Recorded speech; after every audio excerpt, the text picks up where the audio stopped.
In 1914, the world was plunged into an unprecedented war in human history.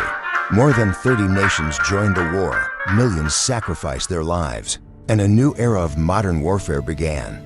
This was World War I, the war called the War to End All Wars. In the early 20th century, Europe was like a powder keg. Just a small spark could ignite a war. Major powers like Britain, France, and Germany competed for colonies in Africa and Asia. Tensions grew increasingly fierce. In the Balkans, many ethnic groups, such as the Serbs and Bosniaks, sought independence. Widespread discontent led to political instability. Major powers like Germany and Britain kept expanding their militaries, building warships, and producing weapons. Everyone feared that if they didn't prepare, they would be left behind. Europe was divided into two major alliances. Alliance faction, Germany, Austria-Hungary, and Italy. Treaty faction, Britain, France, and Russia. The assassination that set off a tragedy. Archduke Franz Ferdinand and his wife were on a tour of Sarajevo. They didn't know they were being watched by a group of assassins who turned out to be rather unlucky. One of them threw a bomb and missed. Yep, actually missed. And not only did he miss, the bomb hit the car behind, injuring a few people. While the Archduke carried on as if nothing had happened. He was probably thinking, just some kids messing around. But then, due to a wrong turn, the Archduke's car ended up right in front of one of the assassins who just happened to be out. Buying a sandwich sounds funny, but it's true. He pulled out his gun, fired, and that's when the tragedy began. One assassination, one sandwich, and all of Europe went up in flames. No joke, this single event dragged tens of millions into war. After Franz Ferdinand was assassinated, Austria-Hungary was furious like a gamer after losing a fight. Serbia, you better get ready. Russia saw what was happening and jumped in like, Serbia's my buddy. Germany was like, if Russia moves, I move too. Russia was massive, no question. But when it came to mobilizing their army, let's just say speed wasn't their strong suit. So when Austria-Hungary declared war on Serbia, Russia was only just starting to gather its troops. Seeing Russia stir, Germany jumped in and declared war on Russia. But that wasn't the end of it. Germany was afraid of being squeezed between two fronts, Russia in the east and France in the west. So they quickly sent an ultimatum to France, something like, hey, stay out of this, or else you'll have to deal with us. Of course, France didn't bother listening. France was still bitter about getting humiliated by Germany in the Franco-Prussian War, where they lost two prized regions, Alsace and Lorraine. This was their chance for revenge, so they didn't hesitate to jump into the fight. France even invited Britain to join in.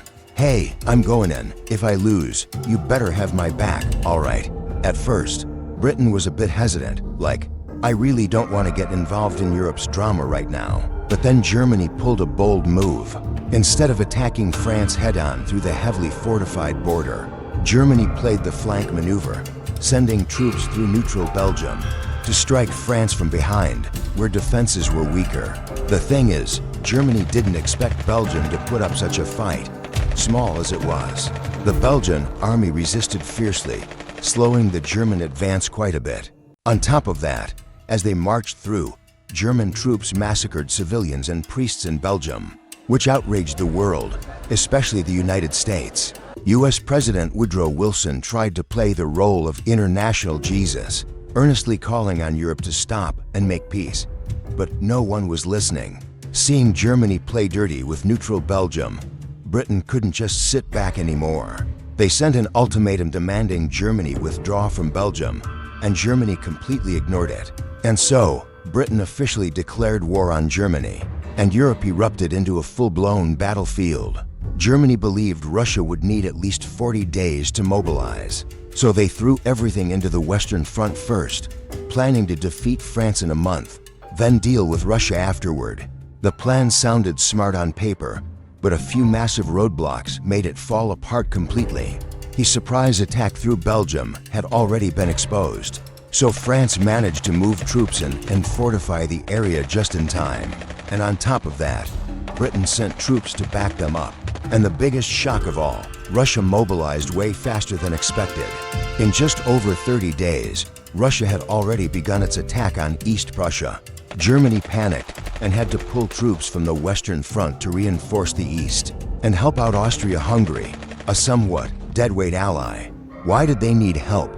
Because the Austro-Hungarian army was as weak as wet paper, and their commander was basically good-looking, but doesn't take advice. This guy constantly ignored Germany's advice and did whatever he wanted. Then when things went south, he'd be like, "Germany, help, save me." Germany's troop withdrawal gave France a golden opportunity. They launched a full-scale counterattack and managed to save Paris just in the nick of time. At the Battle of the Marne, both sides were exhausted after days of intense marching and fighting. Neither had the strength to keep pushing forward. And so, the war slipped into a stalemate, with both sides digging trenches. Both sides dug trenches stretching for hundreds of kilometers, forming complex networks some as deep as 3 meters and 2 meters wide. They thought it would be a swift, decisive war. But in reality, it was mud and corpses. Soldiers lived in horrific conditions, freezing cold, damp trenches, overrun with rats and lice. Rainwater pooled around their feet, causing their skin to rot, a condition known as trench foot. Food was scarce, and they lived in constant stress from sudden shelling, snipers, and poison gas attacks. War turned out to be like a never-ending camping trip, just on hell level. The trenches weren't made for humans, they were more like a zero-star hotel. But that was just the beginning.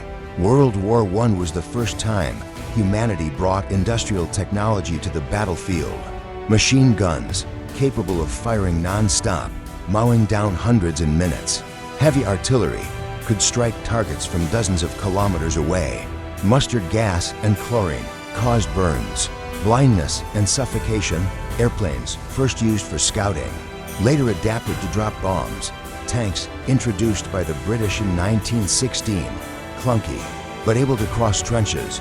U-boats, German submarines that silently sank enemy supply ships. This war wasn't just about fighting, it became a contest to see who could kill more people using machines. War had lost its old sense of glory. Now it was cold, mechanical, and brutally mass-produced destruction.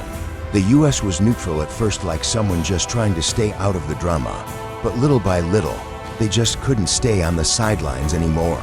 In 1915, the passenger ship Lusitania was sunk by a German U-boat, killing over 1,200 people, including more than 100 Americans.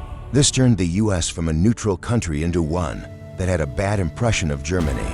In 1917, Russia pulled out of the war. Even though Russia had massive territory, its economy simply couldn't handle the strain of such a grinding war. To sustain the army, the Russian regime had to draft up to 10 million soldiers. On top of that, they ramped up taxes like crazy, leaving farms without workers, crops failing, and millions starving to death. By now, most of the Russian commanders were aristocratic, Nepo babies who'd never fought a real battle, just good at shouting slogans, which led to Russia getting crushed by Germany on every front, with losses piling up on the outside and hunger and unrest boiling on the inside. Russian society became a pressure cooker, just waiting to explode. And boom, by May 1917, a young man named Lenin stepped up, rallying people to protest against the war. Lenin's call spread like wildfire. Strikes, protests, and riots erupted all across the country. In October 1917, the Tsar was overthrown. Lenin came to power, declared the formation of the Soviet state, and on March 3, 1918, the Treaty of Brest-Litovsk was signed separately with Germany. And just like that, Russia became the first country to bow out of the war. Great news for Germany. Now they could throw everything they had at the Western Front and really go all out against Britain and France. Thought things were finally going Germany's way. Not so fast. A new threat was looming on the horizon: the United States. At first, the US stayed neutral, watching everyone else fight it out. But they were making a fortune selling weapons to both sides, while Britain, France, Germany, and Russia were all running on fumes. The US was booming, rapidly expanding its military and industry, and rising to become the world's #1 power in both economy and strength. Germany saw the looming threat and started planning to throw a wrench in America's gears. And from here, A chain of events would unfold that made it impossible for the U.S. to stay out of the fight. Germany sent the infamous Zimmermann telegram, proposing that Mexico attack the U.S. in exchange for getting back lost territories like Texas and Arizona. The U.S. intercepted it and made it public. Public outrage surged. America was like, all right, that's it. I've had enough. So the U.S. showed up with troops, guns, and delicious food to the European battlefield. And of course, the Allied powers were celebrating like they just won the lottery. By late 1918, Germany and its allies were completely exhausted. Mass desertions in the army, riots erupting in Berlin. Kaiser Wilhelm II abdicated and fled the country. On November 11, 1918, at exactly 11 a.m., the armistice was signed. The war was over. Over 20 million lives, both soldiers and civilians. More than 21 million wounded. Nearly an entire generation of young European men who never returned. The map of Europe was changed forever. The empires of Germany, Russia, the Ottomans, and Austria-Hungary collapsed. New nations emerged: Poland, Czechoslovakia, Yugoslavia. Germany was forced to sign the Treaty of Versailles. Harsh penalties, loss of territory, massive reparations, and a national humiliation. That humiliation, it didn't just sting, it festered. Many Germans were bitter and angry, and that frustration created the perfect storm for a certain mustache-wearing guy named Adolf Hitler to rise to power. After more than 4 years of war, millions of lives were lost forever, families shattered, cities reduced to rubble, a whole generation scarred physically, emotionally, and historically. The world would never be the same again. Empires collapsed, the map of Europe was redrawn, and the world stepped into a new era, one where the pain of war lingered like a shadow. Over the century to come, they once called World War I the war to end all wars. But in reality, it became the seed that led to World War II, even more brutal, more devastating, and far more widespread. So what stopped the world from learning the lessons of World War I? And how did Hitler rise from the ashes of Germany's defeat? The answer lies in our next video on World War II. Don't miss it. If you found this video helpful, don't forget to like the video to support the channel. Subscribe so you won't miss the next episodes. Drop a comment below and let me know which part impressed you the most. I read every single one.